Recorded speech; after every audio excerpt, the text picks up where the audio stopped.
चलो चलो प्रेमियों जल्दी से।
जय गुरुदेव नाम किसका?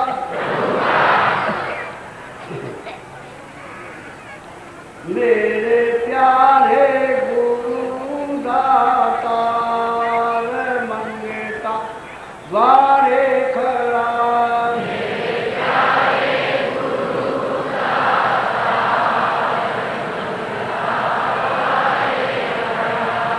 मेरे प्यारे गुरु दातार मंगेता द्वारे खड़ा।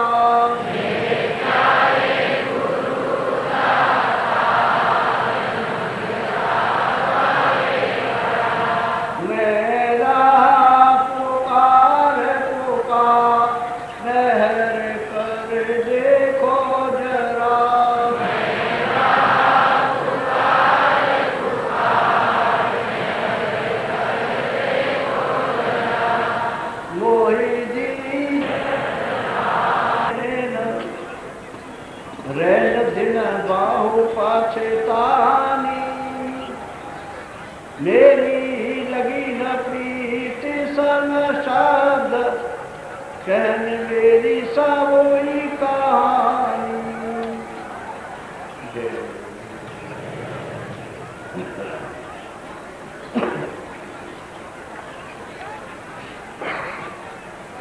दाम अपने चलो भाई,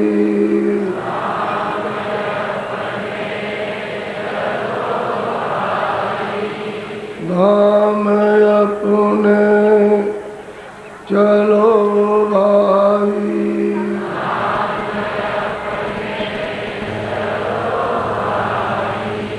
पराए देश नहीं रहना,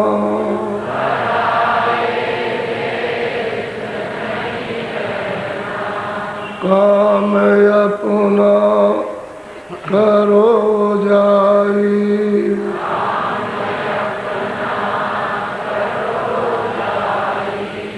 पराए काम नहीं बसना,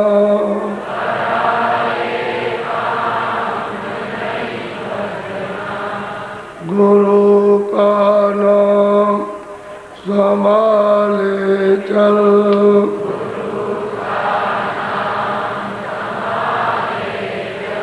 गुरु का नाम संभाले चल।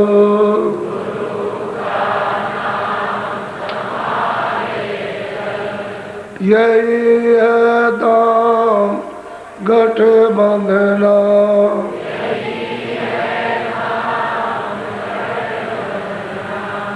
जगत कारण सब मेला।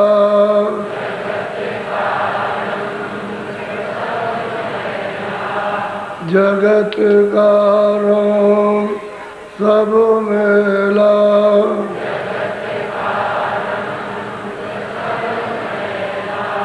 दुलारे मान यह कहना,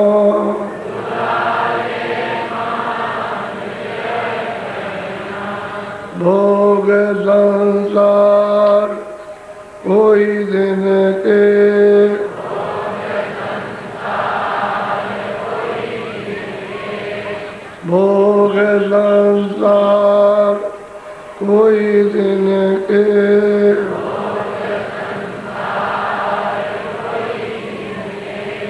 सहज में त्याग ते चलना,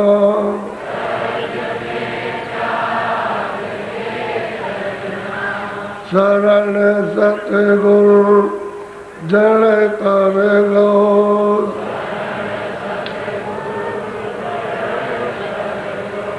यह काज यही है काज, यही है काज पिल रहना,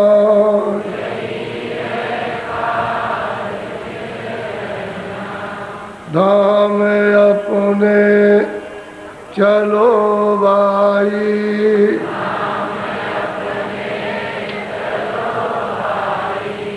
धाम अपने चलो भाई,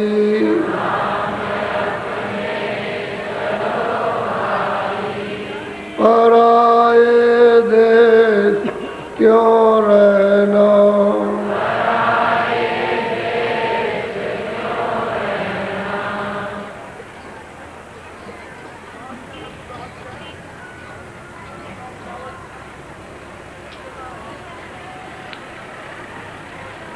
हम सभी प्रेमियों का ये बड़ा ही सौभाग्य है कि ऐसे नाजुक वक्त में आपको मालिक का और प्रभु का संदेश सुनने को मिला। यहाँ घर घर में कोहराम मचा हो, घर घर में प्रेम समाप्त हो गया हो, ऐसे समय में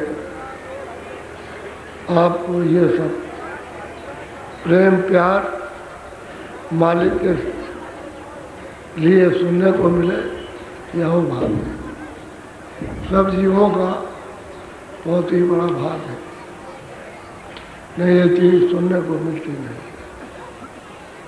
कथा कहानियाँ तो बहुत मिल जाएगी, लेकिन सही सच्चा भेद, सही सच्चा राज, ये सुनने को आपको मिले। राज भी सुनने को, फिर उसका रास्ता भी। जब तक सही सच्चा रास्ता न मिले तो आप चिंतन क्या करोगे, उसकी उपासना क्या करोगे?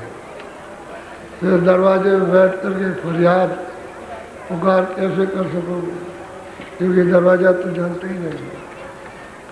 इसलिए आज ये जो सुरतें यहाँ सुनती हैं महात्माओं के सदुपदेश को, तो ये बहुत व्याकुल उठी,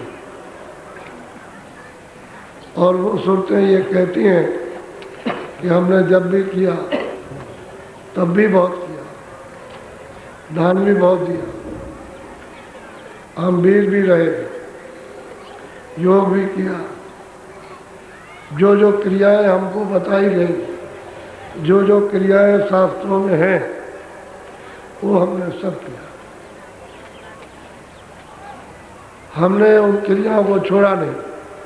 गंगा भी बहुत नहाया, जमुना भी बहुत नहाई, तुलसी पर भी बहुत दीपक जलाया, पेड़ों को भी हमने, पीपल को भी पूजा, भूत प्रेतों को भी पूजा, देवी देवताओं को भी पूजा, ब्रह्मा विष्णु महादेव की भी बहुत पूजा की, आद्या शक्ति के वे उसकी भी पूजा की। लेकिन वो सुनते ये कहती हैं कि ये हमने कहीं भी सुना नहीं, सुना नहीं, किसी ने हमको ये संदेशा नहीं दिया। अब वो मतलब है बड़ी व्याकुल कि हमने किया सब कुछ और कहती हमको मिला कुछ नहीं मिला। बहुत व्याकुल है। उसी व्याकुलता में जब तड़प होती है तो ये तो रोना रुदन बड़ी तड़प होती है। दरवाजे में बैठ कर पता चल जाए कि यहाँ से, इस दरवाजे से मालिक आपकी पुकार सुन लेगा, आप वहाँ पर रो, इनको चिल्लाओ, जरूर सुनो। ये बात सत्य है, जो सुनता है सुन लेता है। लेकिन दरवाज़ा छोड़कर किसी को भी पुकारो तो दरवाज़ा छोड़ दिया आपने, आप पुकार रहे हो तो कोई सुनने वाला नहीं। दरवाजे पर जाओ किसी के बाहर भी और बुलाओ कि श्रीमान लल्लू सिंह, तो दरवाजे पर खड़े हो गए, अंदर होगा तो बोल देगा। और दरवाजे पर बुलाओ कहीं भी किसी के दरवाजे पर और नाम लेके बुलाओ, जब वो है ही नहीं तो बोलेगा क्या। ऐसे ही मनुष्य रूपी मंदिर में उस मालिक का दरवाजा है, प्रवेश हो गया, लेकिन दरवाजा हो गया बंद, कपाट लग गए, अब वो नहीं खुले तो आपको मतलब रोना भी नहीं आता, चीखना चिल्लाना तड़प भी नहीं आता है, याद करना भी नहीं आता है, कि नाम भी नहीं आपको आता। तो जिन सुरतों ने ये संदेशा सुना और उन सुरतों ने कमाई की मनुष्य रूपी मंदिर में, जब नाम की कमाई की, अटूट श्रद्धा ने कर और सब कुछ उनको माना और ये समझ गए कि ये सब कुछ है, सब कुछ दे देंगे, सब कुछ कर देंगे, सब प्राप्त करा देंगे, इनके सिवाय कुछ नहीं हो सकता। तब फिर सुनते हुए तब चिल्लाई घाट पर बैठ कर और मालिक ने उनकी सुनवाई करी। जो जो रोया हसत कंचन न पाया और जिन पाया फिर रोए, किसी को हंस करके ऐसे वो मालिक नहीं होता। चीज किसी को कोई भी हो, तुलसीदास हो, कबीरदास हो, रहदास जी हो, नानक जी हो, ये हो, जितने भी महात्मा आए कहते हैं हंस के किसी को नहीं। जिन पाया, जिन्होंने प्राप्त किया, जिन्होंने चढ़ाई रो करके चढ़ाई बिलाप करके, जब वो रोते हैं तो टोटियाँ अरे पानी की कपड़े क्या भीगेंगे, जिनकी आंखों से आंसू गिरते और कपड़े भीग जाते, वो रोना। कोई संसार के लिए नहीं रोते, राजपाट के लिए नहीं, बच्चों के लिए नहीं, किसी और चीज के लिए, मालिक के दीदार के लिए। तो हसत कंचन न पाइए चिंता है, हंसी खेले क्यों मिले, जो मिले तो कौन भागे वो, हंसी खेलने से मिल जाए फिर क्या, हंसी खेलने से जिन्होंने प्राप्त किया वो रो करके।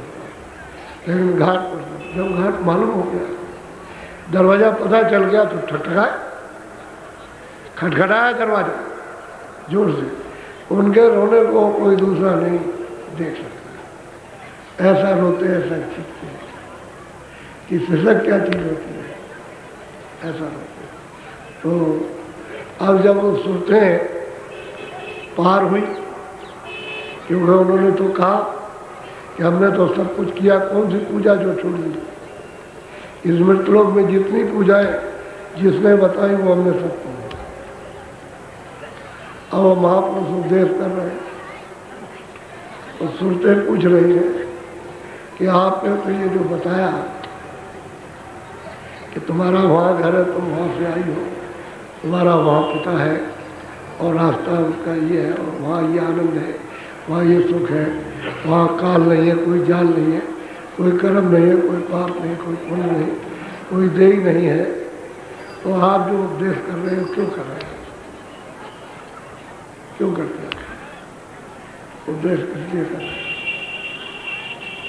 और तुम यहाँ तुम दुखी हो, तुम रोते हो, 4 खानों में जाते हो, 84 में जाते हो, नरकों में यातनाएं दी जाती हैं और मतलब कोई तो आप कुछ दिया है। उनका सुरतों का प्रश्न पूछती है, किससे पूछती है, जो यहाँ आया मनुष्य रूपी मंदिर में। सुबह आपको बताया कि तुलसीदास जी अपना अनुभव बता रहे हैं, मुझको कभी गुरु ने राह बताई और उनकी कृपा दया हो गई, तो उन्होंने समय और संवत और दिन वो भी निर्धारित आपको बता दिया कि इस समय पर मेरी आँख खुली, मेरे कान खुले तो घोर शोर, बिजली चमकी और घोर शोर हुआ। उन्होंने बताया रोज ऐसा होता है। फिर वो कहते हैं कि ऐसे मैं रोज करता रहा, एक दिन सूरज चढ़ी तो गुरुद्वारे पर जाकर के पहुंच गई, जहाँ गुरु का द्वार है, जहाँ वो दया करते हैं वहाँ करते हैं। तो देखा तो कहा नहीं, तो उन्होंने अपने सामने किया। ये भी उन्होंने बता दिया, प्रचार सुना दिया कि मैंने ईश्वर को भी देखा, गुरु को भी देखा था, महाकाल को पुरुष को भी किया और 3 लोग के पार चौथे पद में भी गया। ये भी आपको उन्होंने प्रत्यक्ष प्रमाण अपना दे दिया। फिर उन्होंने कहा कि भाई वो जो सबका सृजन जहाँ पहले था, कहते हैं वो चौथे पद के पार है, और उसका नाम क्या नाम, रूप क्या रूप, और धाम कह नहीं सकता ऐसा। और हमने ये तो आपको इतनी बात सुनाई, वो तो बहुत कुछ सुनाने को, जो उन्होंने किया वो तो बहुत कुछ सुना। अभी तो उनके बारे में तो कुछ नहीं कहा। तो सुरतें जब अपने सामने, जब उनको पा जाती हैं, मंजिल अपनी पूरी कर लेती हैं, पहुँच जाती, पार हो जाती हैं, और समुद्र में जाके डूब जाती है, वही रूप हो जाता है। तब वो प्रश्न करते हैं किसके लिए, कि इनका भी हित हो जाए। ये तो कुछ नहीं जानती, इनकी तरफ से उनका प्रश्न महापुरुषों से होता है, क्योंकि संसार के सब लोग भूले हुए। तो आप कौन है, कहाँ से आए, जो आप प्रश्न करोगे वही वो करेंगे आप। और जानकार प्रश्न कर सकता, अनजान क्या करेगा बेचारा, उसे तो जरा सुनिए आप, बड़े ध्यान बोलो।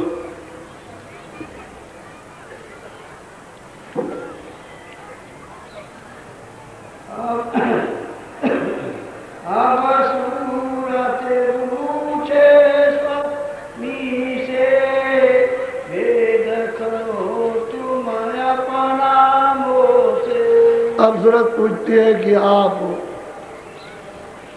कौन है, कहाँ से आए, वो वेद हमको बताए। वो पूछती है कि आप कौन है, कहाँ से आए, ये भेद बताइए। वह प्यार से पूछती, अभाव में नहीं, एक लक्ष्य उसकी श्रद्धा है, वो धारा ऐसी है भाव की कि उसमें कोई दूसरी चीज मिल नहीं सकती। कहते हैं वो हमको बता दिया आप कौन है और कहाँ से आए, बोलो। वास तुम्हारा कौन लोक में, या आए तुम कौन लोक। और हे स्वामी, आप इस मृतलोक में आए तो ये बताइए कि आप किस लोक में रहते हैं, आपका लोक कौन है, जहाँ से आप आए, कहाँ बसा है आपका, उसका नाम लेकर के बताइए। ऐसे तो समझ में कुछ नहीं आएगा जब तक वो नाम नहीं लेंगे कि मेरा उस लोक में वासा है। कौन सा लोक, उसका नाम क्या है, ये पूछते। नाम तो बहुत है लोगों के, और लोक भी बहुत है, इन्हीं लोक भी बहुत है, अनेकों ब्रह्मांड हैं, अनेकों लोक हैं। तो किस लोक में आपका वासा है, और यहाँ आप आए हैं तो क्या मौज है, क्या इच्छा आपकी, क्या चाहते हैं, क्या करना चाहते हैं। बहुत प्यार से पूछते, बोलो। देश तुम्हारा कितनी दूर, खोजे सूरत न पावे। और यही जीवात्मा, यही सूरत जो आंखों के पीछे बैठी हुई है, दोनों आंखों के पीछे, ये पूछती है कि स्वामी हम तो रहते हैं मृतलोक में, और मृतलोक से आपका देश कितनी दूर है। 50 मील है, 100 मील है, लाख मील है, लाख योजन है, कितनी दूर पर है। हम तो यहाँ मृतलोक में हैं, और हमने यहाँ बहुत खोजा, हमको कहीं नहीं मिला। तो आप अपना लोक बताइए, क्योंकि हमने जिन जिन लोगों को सुना है कि किताबों में ये लोग हैं, उसके ये लोग हैं, उसके ये लोग हैं, उसके ये लोग, तो जिसको हम जानते हैं, जो हमको बताया गया, क्या आप उसी लोग से आए हुए हो, वो सूरत पूछे। ये भी बताइए कि यहाँ से कितनी दूर है। फिर ये भी पूछेंगे कौन सा रास्ता है, यहाँ से वहाँ जाने का कौन सा रास्ता है, ये सब पूछ रहे हैं। बोलो। मैं बिछड़ी तुमसे कहो कैसे, देश पराए आई। अब वो पूछती है कि स्वामी जो आप अपना उपदेश करते हो तो कभी कभी होता है क्या मैं आपके देश से कैसे बिछड़ गया, और पराए देश में, दूसरे के देश में, दूसरे के लोक में यहाँ कैसे फंसा दी गई, क्यों फंसाए? आपने अपने देश से क्यों निकाला और दूसरे देश में क्यों फंसा दिया? इसी मृत लोक में, इसी मनुष्य शरीर में, और वो मनुष्य शरीर है इसी शरीर से उन महापुरुषों से पूछ रहे हैं, गुरु से, ये स्वामी आप कैसे बिछड़, या आपने मुझको कैसे अलग कर दिया और दूसरे में देश में आकर के यहाँ दर बदर, यानी कोई हमारा दर नहीं है टिकने का ठिकाना, दर बदर, ये छोड़ वो छोड़ा, इसी में रोना चल रहा है। तो ऐसा कैसे बने? बोलो। मेरा हाल में न कर गाओ, देश अपना मोरी लगा। अब वो कहते हैं कि स्वामी मेरा जो कुछ भी हाल है, जब से मैं यहाँ आपके यहाँ से आई, आपने मुझको जुदा किया, अलग किया, वो भिन्न भिन्न करके मुझको बताइए, और आप अपने देश को बताइए कि आपका देश कहाँ और यहाँ से कितनी दूर है। बहुत ऊंचा प्रश्न है, ये ऐसा वैसा नहीं है। बोलो। तन मन संग परी में के तब से, दुख पाए बहुत में। और हे स्वामी मैं इस तन में आकर के, यानी मनुष्य शरीर में, इस तन में आकर के कब से यहाँ मैं पड़ी हूँ, यहाँ तो मैं बहुत दुख उठा रही हूँ, बहुत दुख उठा, अपार दुख, समुद्र की तरह यानी दुखों को उठाया, और अब भी उठा रहा हूँ, अभी रो रहा हूँ। वो कब से है? क्यों तन मन में आई, इस तन में आई और यहाँ तो कोई सुख है, यहाँ कोई आनंद नहीं है, यहाँ कोई प्रेम भी नहीं है, कोई मित्र भी नहीं है, जिसको देखते हैं सब धोखा दे रहे हैं। तो ये कब से, क्यों यहाँ बांधी गई और क्यों हमको यहाँ डाल दिया इतने दुख में? अब वो बहुत पूछ गए। बोले। क्यों भूली मैं तुम्हारा, आई परी परदेश। और हे स्वामी आपके देश को मैं क्यों भूल गई, पराए देश में आकर के ये सब चीजें जो मुझको दे दी गई इसमें क्यों फंस गई? ये तो पराए देश था, अपनी चीजें तो उसमें कुछ नहीं थी, तो आपके देश को कैसे भूल गए और पराए देश में आकर के यहाँ क्यों फंसा दी? सब तरह का प्रश्न बिल्कुल एकदम से विस्तार से, इसमें कोई चीज छूट नहीं सकती है। बोलो। पाताल बसो के लोक में, स्वर्ग बसो के लोक में। आप कहते हैं कि पाताल लोक में या स्वर्ग लोक में या बैकुंठ लोक में आप कहाँ रहते हैं? क्या इन लोगों में आप रहते हैं? इन्हीं लोगों से आपका विवाह है, वहीं से आए। वो पूछती है कि इनमें से नहीं कोई लोग आपके रहने का, यानी ऐसा नहीं है कि वो जो सुना है वो कि भाई मृत लोक में यहाँ रहते हैं, या स्वर्ग लोक में, या वैकुंठ लोक में, या पाताल लोक में। अब वो पूछ रही है। बोलो। विश्वलोक में कुंड धाम में, इंद्रपुरिया शिवनुका। अब ये दया करके बताइए कि बैकुंठ धाम में है या शिवपुरी में है या गणेशपुरी में है, या मतलब ये है कि विष्णुपुरी में है या ब्रह्मापुरी में, किस में है? आप किस लोक में, किस देश में आप रहते हैं?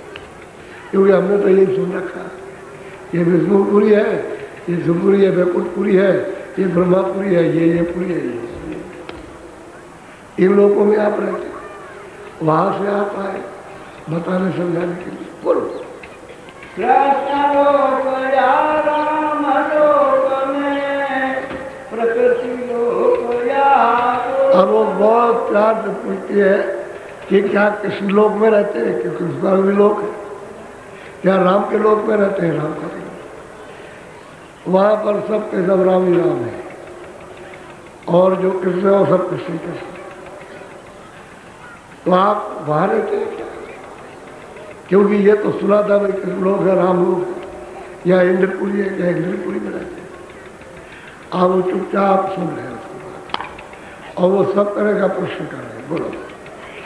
या तुम व्यापक सभी लोक में, चार खान चर अचर। और हे स्वामी, क्या आप सब लोगों, इन लोगों का नाम दिया, क्या आप सब लोगों में व्यापक हैं, और चारों खानों में, और चर अचर में, और नरकों में भी आप हैं? क्या आप ऐसे समान रहते हैं? इन्हीं सब जगह पर आप सर्वव्यापी पूछ रही है, तो वो भी हमको बता दीजिए आप। बोलो। क्यों भूली क्यों मोरी डाला काल लोक में, अति भर माया हर्ष शोक। क्योंकि उसने सत्संग सुन लिया, तो कहते हैं कि आपने मुझको काल लोक में यहाँ डाल दिया, और बताइए यहाँ मुझे क्यों भरवा दिया? मुझे तो जब से मजा आज तक कभी सुख नहीं मिला, कभी शांति नहीं मिली, कभी आनंद नहीं मिला, कभी नहीं, सिवाय दुखी दुख के यहाँ पे। तो आपने क्यों यहाँ डाल दिया, क्यों भरमा दिया? तो सब पूछिए कि सब जगह आप व्यापक है, क्या आप इन लोक में रहते हैं, इसमें रहते हैं, क्यों हमको आप नहीं आता? बोलो।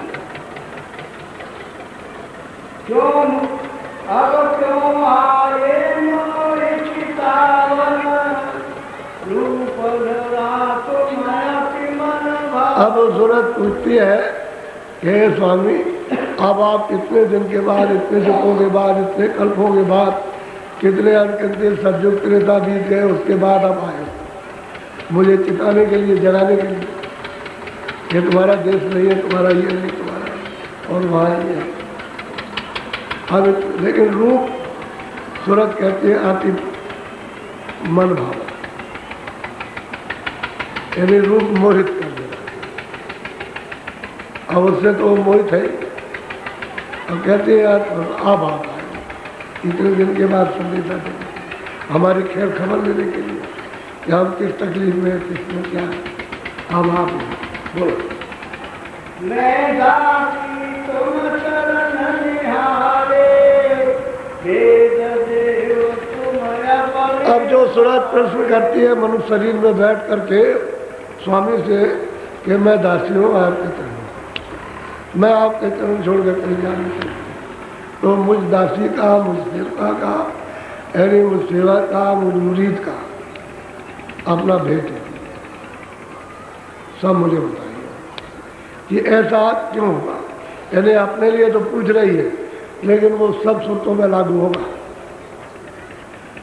उसका प्रश्न कोई सूरत बाकी नहीं होगी, चाहे चर में हो, चाहे अचर में हो, चाहे मनुष्य शरीर में, चाहे चारों खानों में, चाहे नरकों में, कहीं भी हो, सब सूत्रों में उसका शब्द लागू होगा।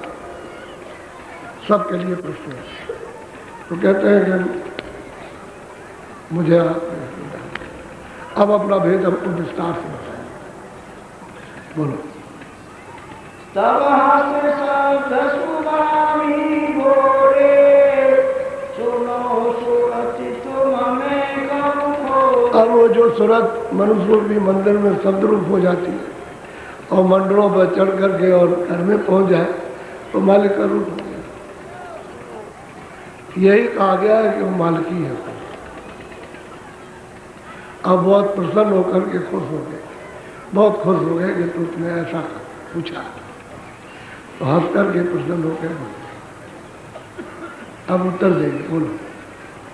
जो तू पूछे वेद हमारा, कम सभी अब कर। कहते हैं सूरत तूने मेरा भेद पूछा है तो मैं तेरा भेद और अपना भेद विस्तार से बताऊंगा। यानी तेरा भी भेद बताऊंगा, मैं अपना भी बताऊंगा। और विस्तार से बताऊंगा जिससे तेरी समझ में आ जाए औरों को भी समझ में आ जाए। सब सुनते समझे, विस्तार से बताऊंगा। बोलो।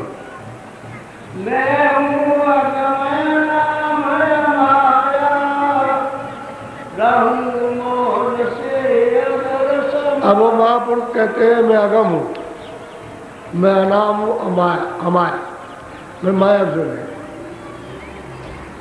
यानी मेरा नाम अनाम है, मेरा रूप अनाम है, मेरा धाम अनाम है, माया से रहता। अब वो पहली तो बात ये बता रहे मैं अगम हूँ, मैं अनाम हूँ, अमाया, सीधा सीधा उन्होंने कहा। और मेरा भेद कोई नहीं।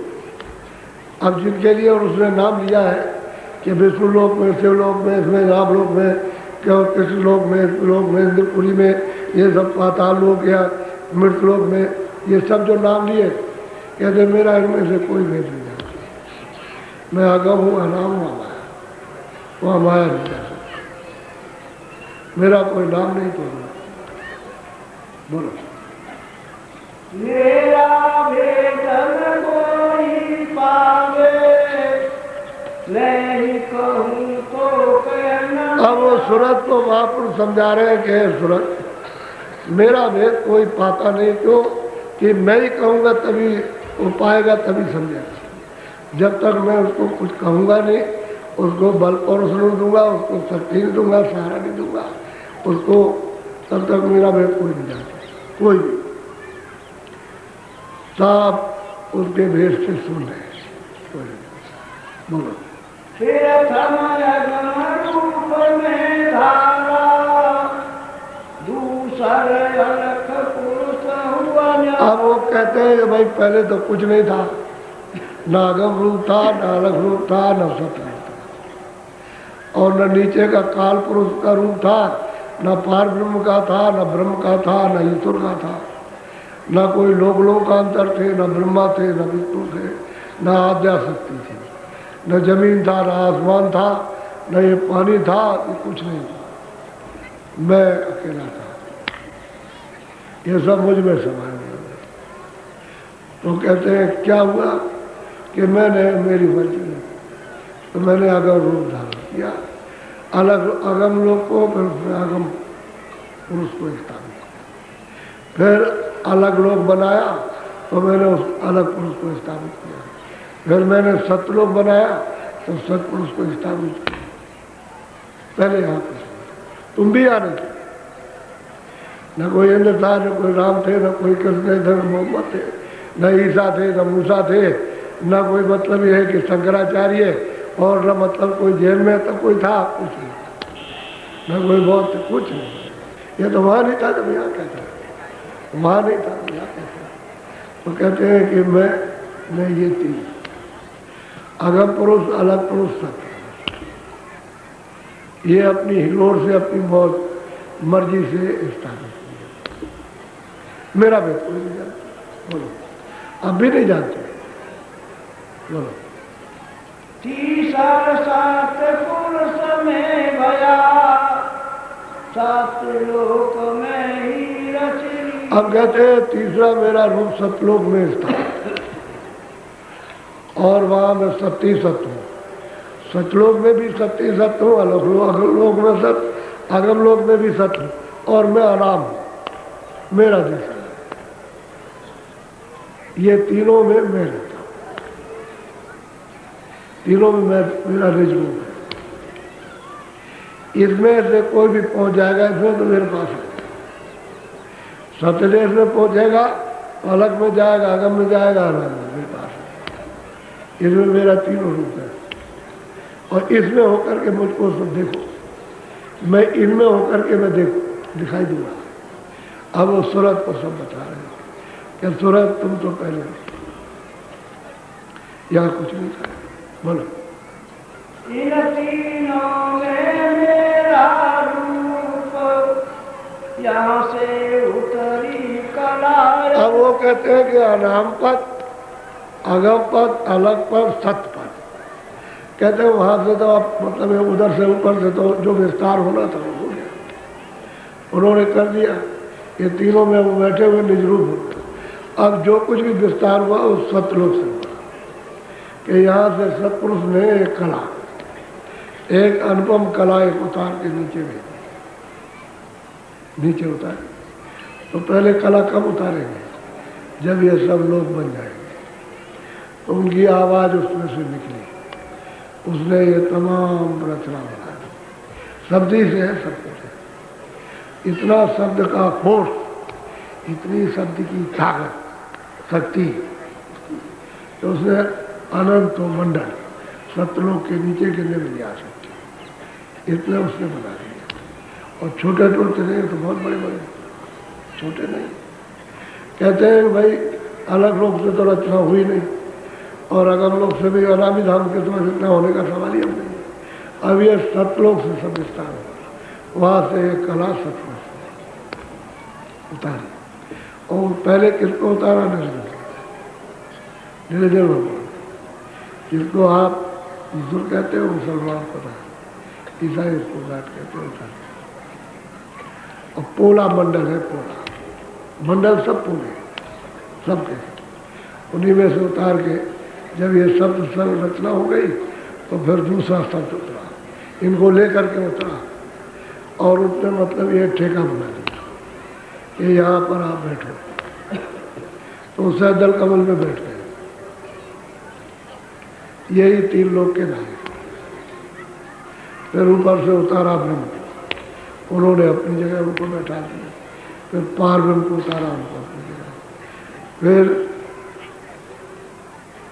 महाकाल को उतारा, और जो 12 उतरे उनको इनसे अलग रखा,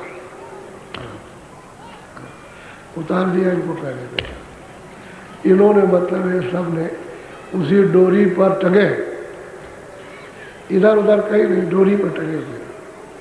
जो शब्द से उतारा उसी शब्द में ये सब के सब टंगे हुए, बीचों बीच में टंगे। अब इनको मतलब इन्होंने उसी के साथ मसाला से उतार दिया। जिसको जहाँ जो मसाला देना था वो मसाला वहीं से देते चले जाए। उसी शब्द के साथ में मसाला उतरता है। यहाँ ये मसाला, यहाँ मसाला, यहाँ मतलब यह है कि निर्भर मसाला यहाँ पर, कारण मसाला यहाँ सूक्ष्म, यहाँ लिंग, और यहाँ नीचे उतार दिया तो ये स्थूल हो गया। शब्द बस इसीलिए पता चलता है ऐसा कि सारी पृथ्वी घूम रही थी। उधर मालूम होता है एक तरह से चक्कर घूम रहा, ये भी घूम रहा, सब बैकुंठ भी घूम रहा, और ईश्वर का लोग, ईश्वर खुद घूम रहे थे उसी शब्द के ऊपर, और ब्रह्म लोग भी घूम रहा, पार लोग सब के सब घूम रहे थे। इस तरह से घूम रहे। अस्थाई तो सतलोक है, जहाँ से उतार हुआ वो अस्थाई वो घूम रहा, और न वो अलग वो अस्थाई है। अगम भी अस्थाई, अनंत है, ये है वो।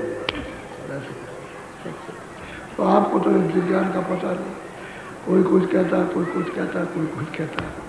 अगर उसको देखना है तो यहाँ से देखो, मशीनों से कुछ नहीं दिखाई देगा।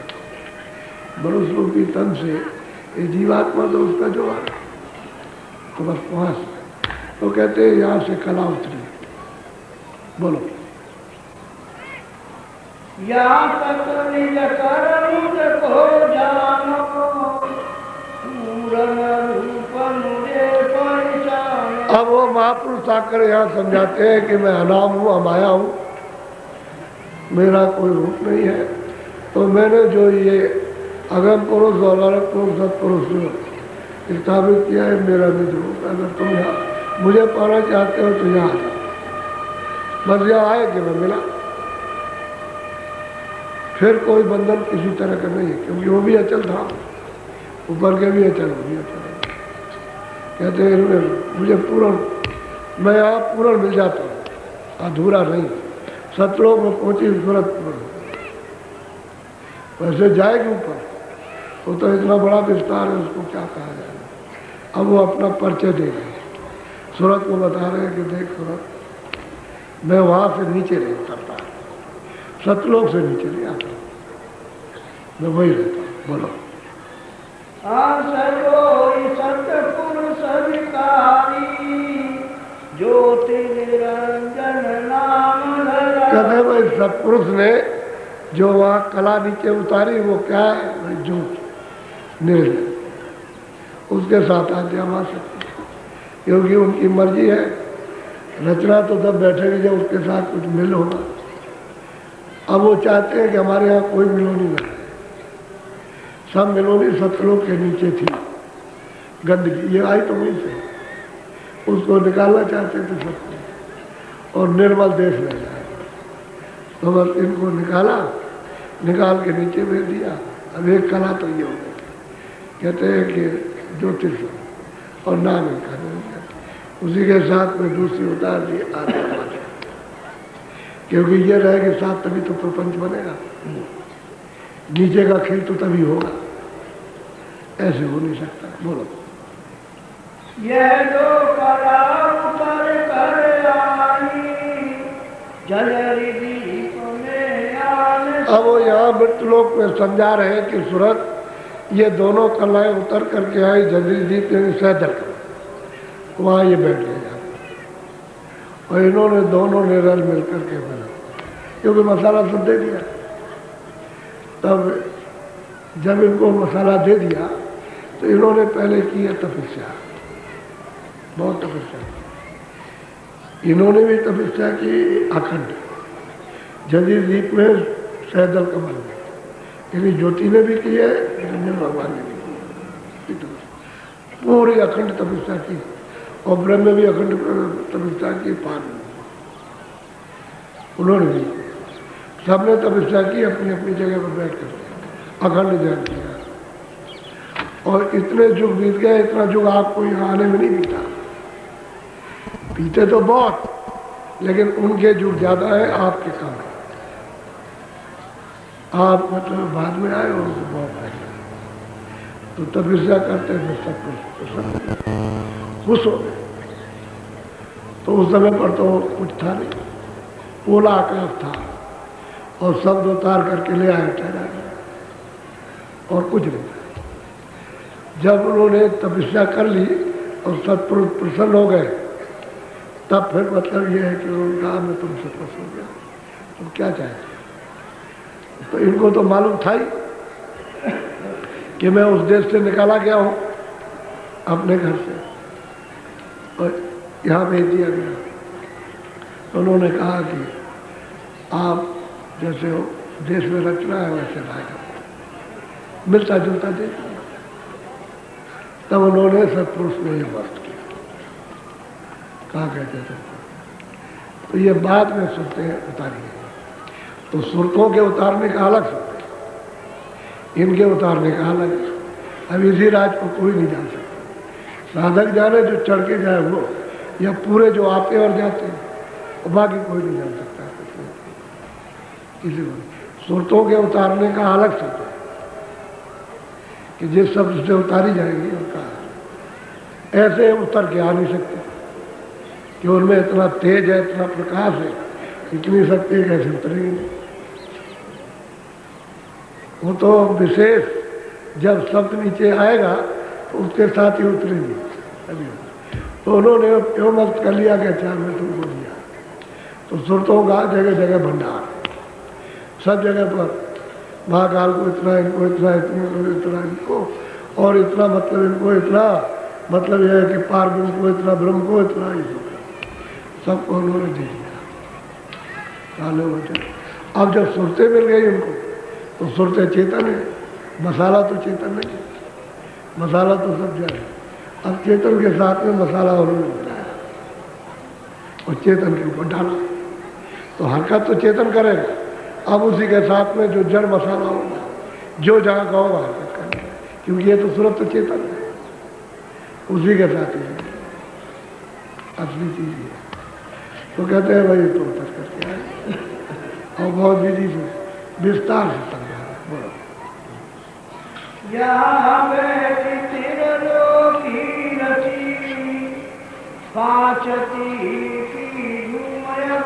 अब यह है कि यहाँ सैदल कमल में जंजीर द्वीप में बैठ करके दोनों ने आद्या मतलब ज्योति और निरंजन भगवान दोनों ने मिल करके त्रिलोकी की फिर रचना का मसाला बनाया। उसमें ये मृतलोक आ जाता है और स्वर्ग वैकुंठ आ जाते हैं, उससे चंबल का यही इनका लोक है। ऊपर का नहीं, ऊपर तो मतलब माया है, ऊपर ब्रह्म, उनका लोक अलग है।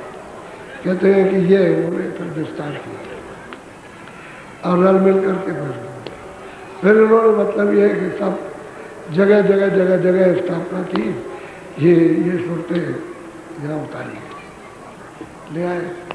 अब ये मिलोनी न करते तो आपको रोक नहीं सकते और रोक भी नहीं सके।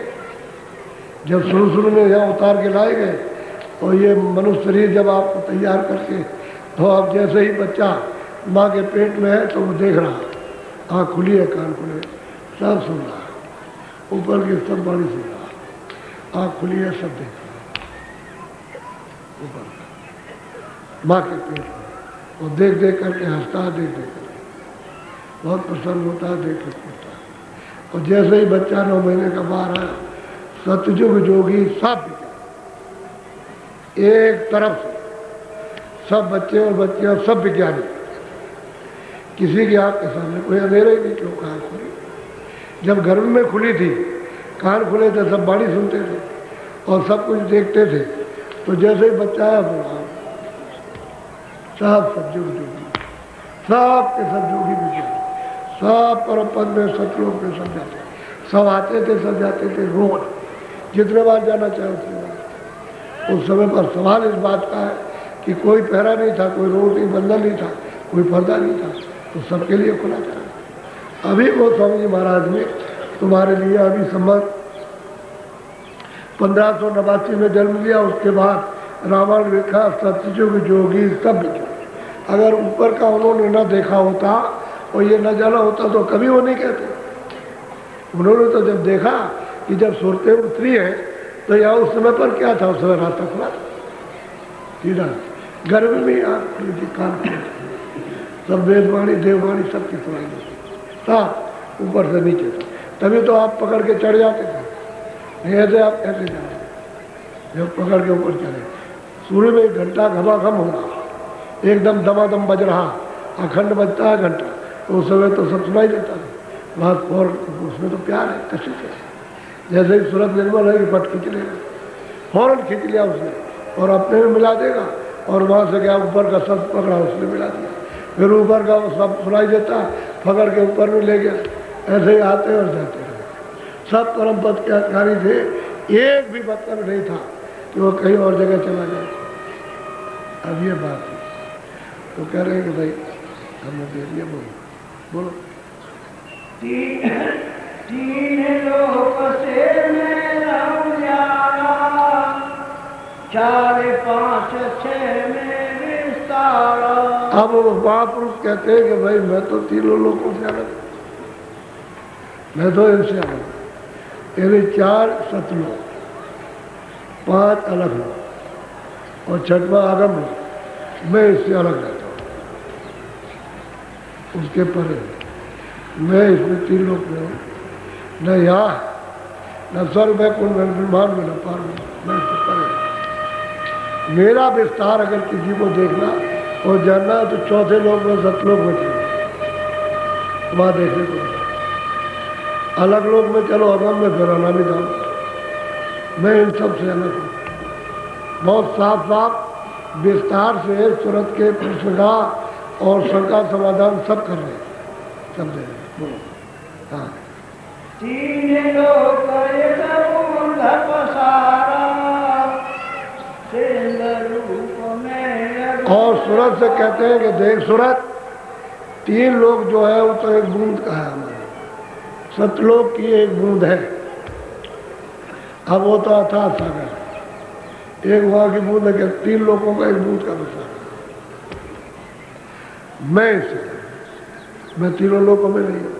अब वो कहते हैं न मैं गोलोक में हूँ, न राम लोक में, न कृष्ण में, न मैं पाताल लोक में, न मैं मृतलोक में, न स्वर्ग में, न वैकुंठ में, न ब्रह्मलोक में, न विष्णुलोक में, न इंद्रपुरी में, न माया के लोक में, कहीं। मैं इन 3 लोकों में हूँ, मैं तो इन सबसे परे। मेरी एक बूंद का विस्तार है। जब इतना बड़ा एक बूंद का विस्तार है तो फिर कैसे समुद्र को वर्णन किया जाएगा। अब वो महापुरुष यहाँ आकर के बताते हैं, मैं इनसे सबसे परे रहता हूँ, एक बूंद हमारी रहती है। अभी बताओ अगर उनके साथ आप लग जाओ तो ये क्यों बाधा पहुँचाएंगे, आप क्यों पहुँचाएंगे। वो तो उन्हीं का ध्यान तो पहले कराते हैं कि दरवाजे पर उनका बैठ के ध्यान करो, उनका नाम लो, उनका ध्यान करो, दूसरे का नाम लो, दूसरे का ध्यान, सीधा सीधा ध्यान कराते हैं, इधर उधर किसी को। अब इनका ध्यान कर लोगे तो तीनों लोगों का ध्यान हो गया। निरंजन का नाम और उनके रूप का ध्यान और उनकी आवाज़ को सुना तो तीनों लोगों की उपासना आपने कर ली। जितने भी लोग रहते हैं देवी देवता सबके पास उनके नाम और उनके ऐसे ही ऊपर माया और ब्रह्म है। तो आपने जब उनका नाम लिया तो आप जितने भी वहाँ रहते हैं उस सब का आपने स्मरण किया, कोई बाकी बचने वाला नहीं। एक बूंद का पसारा है। महापुरुष मृतलोक में इस मनुष्य शरीर में आकर के बैठ के और रोज आते जाते वो समझाते हैं कि भाई मेरी एक बूंद यहाँ रहती है जिसको हमने निकाल दिया, बाहर किया, उसने हमसे मांग लिया, उसका विस्तार मेरा यहाँ से बोलो। मेरा पाताल स्वर्ग नहीं मिलता। फिर उसको समझा रहे हैं कि देख सूरत, मैं पाताल में, मृतलोक में, मैं न स्वर्ग में, न बैकुंठ में, न पूरी कहीं। तू अगर मुझको यहाँ ढूंढेगी, कोई तपस्या करे, कोई और कहीं नहीं मिलूंगा, मैं इनमें रहता ही नहीं। बोलो, हाँ बोलिए। ब्रह्मा विष्णु महेश्वर जुगता। कहते मैं किसी भी उस देश में नहीं हूँ, न ब्रह्मा न विष्णु न शिव, किसी देश में नहीं। बोलो। नहीं बोलो नहीं साकेत इंद्रपुरी नहीं ब्रह्म। न कहते गोलोक में, न कृष्णलोक में, न साकेत लोक में, मैं लोगों में कहीं नहीं। जब तीन लोक में नहीं है तो फिर क्या है? तीन लोगों के अंदर तो ये लोक है, इसके पर तो ये लोक है नहीं। तो इनमें मैं कहीं नहीं रहता हूँ, लेकिन तुझे विस्तार से समझा रहा हूँ कि मैं किसी लोकों में रहता हूँ जिनका नाम सुना। ये तीनों लोगों के अधीन है ये सब लोग। अब उसके सहजल कमल के अधीन है तो मैं आके रहता ही नहीं, इन सब से परे रहता। बोलो। तीन लोक व्यापक में नहीं बूंद एक मेरी। अब महापुरुष कहते हैं सूरत, मैं तीनों लोगों में, न नरकों में, न चारों खानों में, कहते हैं न चर में, न आचर में, न मन शरीर, मैं मृतलोक में कहीं रहता ही नहीं। मेरी एक बूंद रहती है, जो उन्होंने शुरू में भेजा है वो ये उसका सब खेल है। बोलो। उसी बूंद का सकल पसारा वेद अब वो बहुत प्यार से समझाते हैं कि उसी एक बूंद का जो सहजल कमल जंजीर द्वीप में बैठी हुई है, जिनका नाम निरंजन है, जो तीर्थरूप है, उन्हीं का ये सकल पसारा है। वेद इन्हीं को नायति नायति कहते हैं, क्योंकि जब ब्रह्मा ने जब समाधि लगाई, जब इनको उत्पन्न किया, लोग में आए मनुष्य शरीर में, तो तीनों तपस्या करने चले गए। यानी 25,000 बरस तक इन्होंने अखंड तप किया। तो इनको ब्रह्मा को खाली सुनाई दिया कि उधर से वाणी हो रही है। तब उन्होंने आदेश दिया कि जो हम बोले तुमने इस वाणी उसको लिखो। अब रूप करी देखा कि किसमें से वाणी आ रही, ये नहीं उन्होंने लिया, खाली वाणी सुनी। तो वो जोलते बोलते गए, वो लिखते गए, जो बोलते गए। कागज आगे तो कुछ था नहीं, पेड़ को छाल निकाल करके लिखा। तो जो बोला उन्होंने सब लिख दिया। तो बोला क्या था? 80,000 कर्मकांड, 16,000 उपासना कांड और 4,000 ज्ञान कांड बस। और वेद अंत में ये कहेगा नायति नायति। अभी और कुछ है लेकिन हमने जाना नहीं, पर यह पता चलता है कि ऊपर कुछ है। उस आवाज के सुनने से ये मालूम होता है कि ऊपर कोई चीज है। ब्रह्मा को ये पता चला तब उन्होंने लिखा। तो इसी को अपार कहते हैं, एक बूंद को अपार। और वो जो सिंध है, जो अपार है, उसको जानते ही नहीं। तो कैसे? तो हे सूरत, मैं यहाँ कहीं नहीं रहता, ये तो मेरी एक बूंद का पसारा है। इसी को मैं अब उसी को पढ़ते हुआ पहले तो वेद ही पढ़ते थे, जब वेद कठिन हुए तो आपने उसका उल्टा कर दिया, साफ कर दिया, उनका पुराण बना दिया आप, ये पुराण है साहब, उसका विवरण आपने सरल में किया, तो अब ये इतना जटिल हो गया और समझ ही नहीं आता। अच्छी संस्कृत जानने वाले भी वेद के अर्थ को नहीं समझ सकते, तो उसको सरल बनाया, पहले उसी भाषा में सरल किया, फिर उससे और फिर नीचे ले आए, इसी तरह से कई खंड बना दिए सरलता के, फिर उसी को फिर अब आखिर में देवनागरी कर दिया। उसका मतलब ये मतलब नहीं समझ पाए, तो कहते हैं कि भाई इसी को अपार कहते हो। बोलो, इसके आगे वेद न पाया, सतगुरु विनय न धोखा। अब वो सूरत को समझा रहे हैं कि सूरत, चाहे योग किया हो, चाहे योगेश्वर हो, चाहे योगी हो, चाहे ऋषि हो, चाहे मुनि हो, चाहे तपस्वी हो, चाहे ज्ञानी हो, चाहे ज्ञानी हो, इसके आगे का भेद नहीं मालूम पड़ा। अब क्यों कि सदगुरु में सब धोखा खाए, जब तक ऊपर के नहीं मिलेंगे संत, तब तक कोई ऊपर का भेद जान नहीं सकता ऊपर में क्या है। और इसको भेद जाने वाले सबसे पहले कबीर दास, सबसे पहले उपाय है, इसके पहले ऊपर का भेद जाने वाला जो आपको बता देता है पहले, उसके बाद बहुत होता है, उनके जाने के बाद बहुत है, और उन्होंने बहुतों को प्राप्त करा, और जो संत आए उन्होंने बहुतों को पहुँचाया जीवों को जगा कर। तो जो सोचने प्रश्न किया विस्तार से समझा रहे, कोई किसी तरह की कमी न रहे, शंका न रह जाए, भूल भरम न रह जाए। मेरा इनमें से कोई भेद न योगी जानते, न जानते, न ऋषि न मुनि कोई नहीं जानते, न ब्रह्मा न विष्णु न महेश न देवी हो नहीं देता, तो आप क्या जानोगे जब वही नहीं जानते।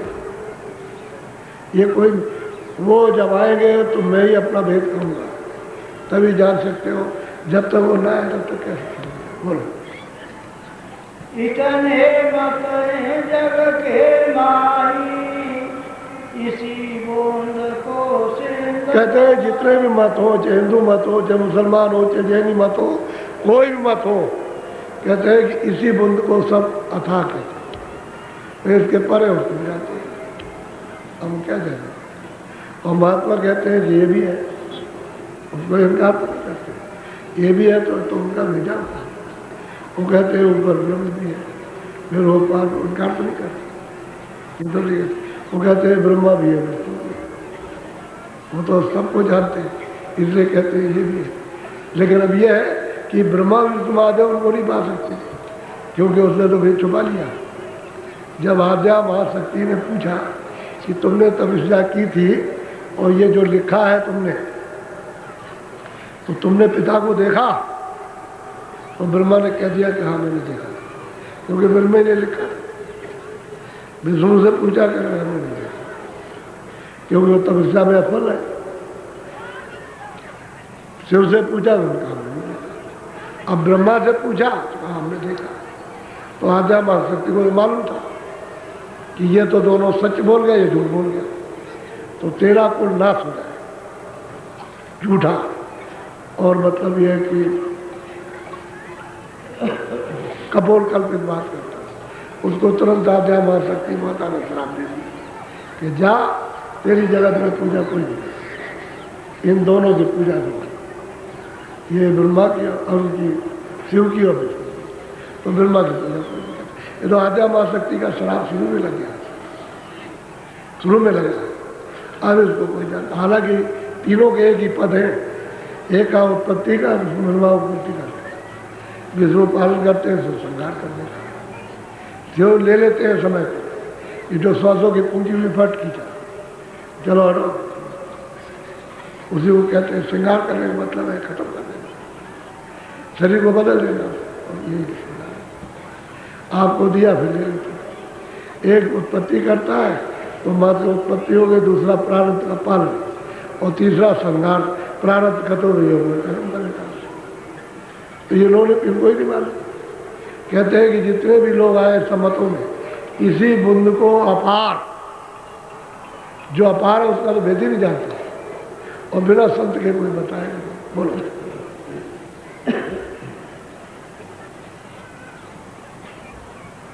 ब्रह्मादिक सब वेद बुलाए, ऋषियों ने कर्म भरन। अब ये सबके जब ब्रह्मा ने जब वेद बनाए तो विष्णु भी भूल गए और क्यों भी भूल गए, और ब्रह्मा भी भूल गए अपने बनाए। वो तो निवारण का तो उनके पास भी रास्ता नहीं था, वो तो आवाज उन्होंने सुनी थी तो 80,000 कर्मकांड, तो बाकी जितने भी ऋषि मुनि आए ज्ञानी ज्ञानी वो सब कर्म बना चलो 80,000 ये कर्मकांड है तो कर्मकांड में लगाया।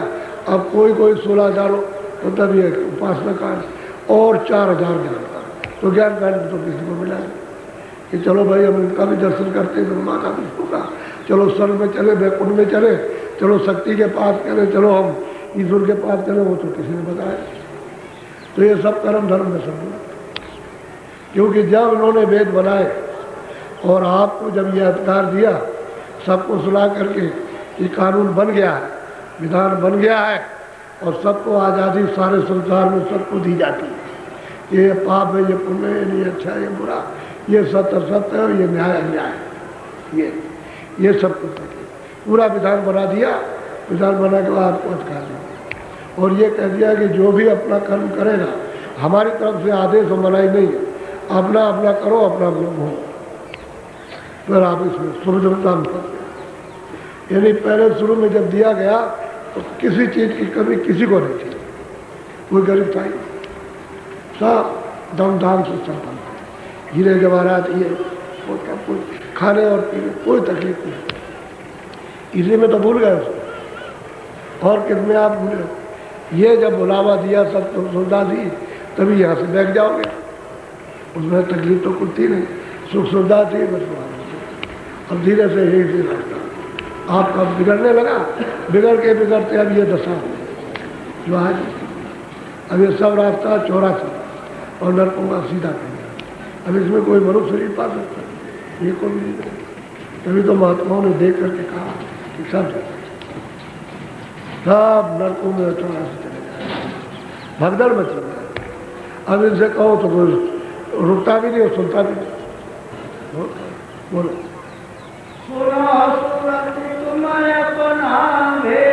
अब वो कहते हैं सूरत, अब तू अपना भेद सुन, तू कौन थी और तू कहाँ थी। अब सूरत का जो उससे पूछा प्रश्न कि मैं कौन हूँ, कहाँ की हूँ, ये हमको सब विस्तार से बताइए। तो अब वो महापुरुष कहते हैं सूरत तू अपना भेद तो ले, अब मैं तुझको अभी बता देता हूँ। बोलो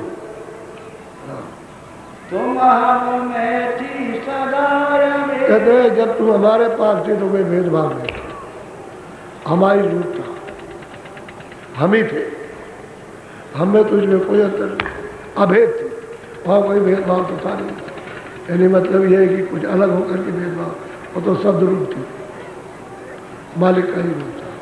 बोलो काल करी हमसे आभारी, सेवा बस होए कुछ न विचार। अब वो महापुरुष कहते हैं कि हे सूरत, निरंजन भगवान ने, ब्रह्म ने, सब लोगों ने हमारी सेवा की, तपस्या की, तपस्या करते करते करते करते तुमको मुझसे मांगा तो मैं सेवा करूँ। तुमको मांगा हमसे उसने, सौंप दिया तुम्हें सेवा। बस कहते हैं कि उसने तुमको मुझसे मांगा और मैंने तुमको सेवा के बस होकर उनको, जैसे नेपाल की शादियाँ होती हैं तो 2-4 दासियाँ आती हैं, तो जब वो दासियाँ कहती हैं कि हम नेपाल जाना चाहते हैं तो उनको भरवा लेते कि वहाँ क्या जरूरत है, वहाँ क्या करोगी, यही शादी करा दें,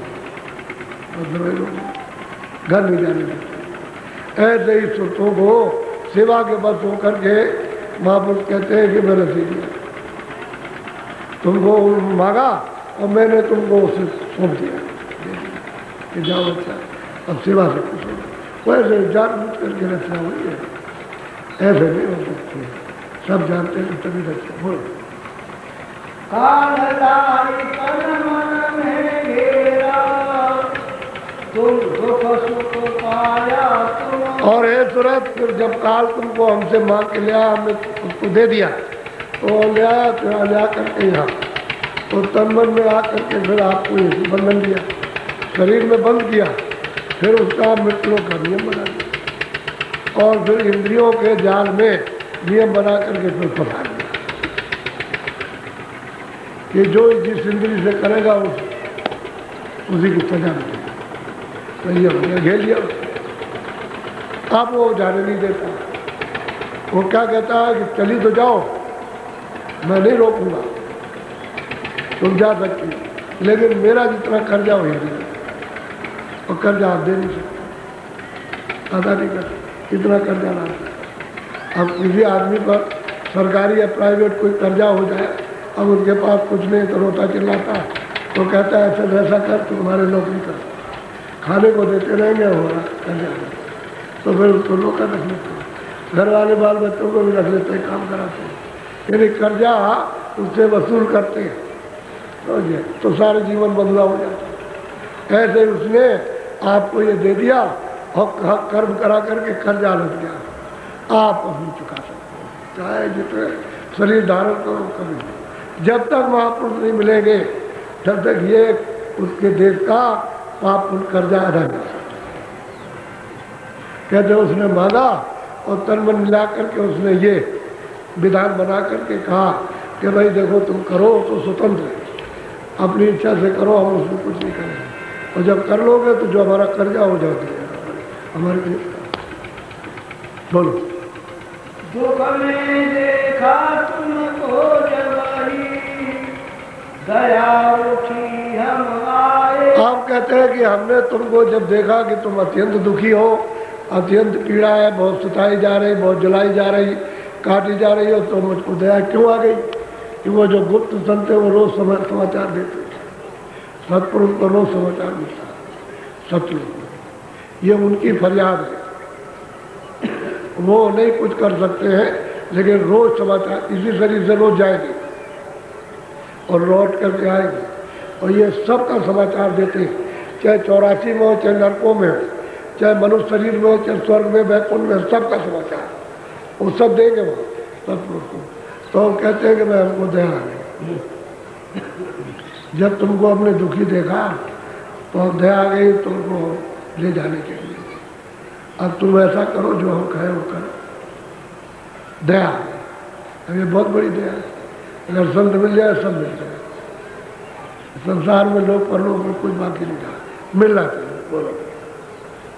आज किया हम सदर को लेसा, साधमाई तुम करो प्रभु। अब वो महापुरुष कहते हैं कि सूरत हम यहाँ आए तो हमने क्या किया कि शब्द का भेद, शब्द की युक्ति और शब्द का उपदेश किया, कि तुम मतलब ये है कि अब चलो और शब्द की थोड़ी कमाई कर लो, तो मैं उस पर तुमको बैठा लूँ, शब्द की सीढ़ी है, तो तुम यहाँ से चढ़ के चलते हो, मैं साथ चलूँगा, तुम बोले चलो इतना तो काम शुरू करो कि तुम अंदर घाट पर आओ, शब्द के साथ मेल करा, तो घाट पर बैठोगे तो मेल हो जाए।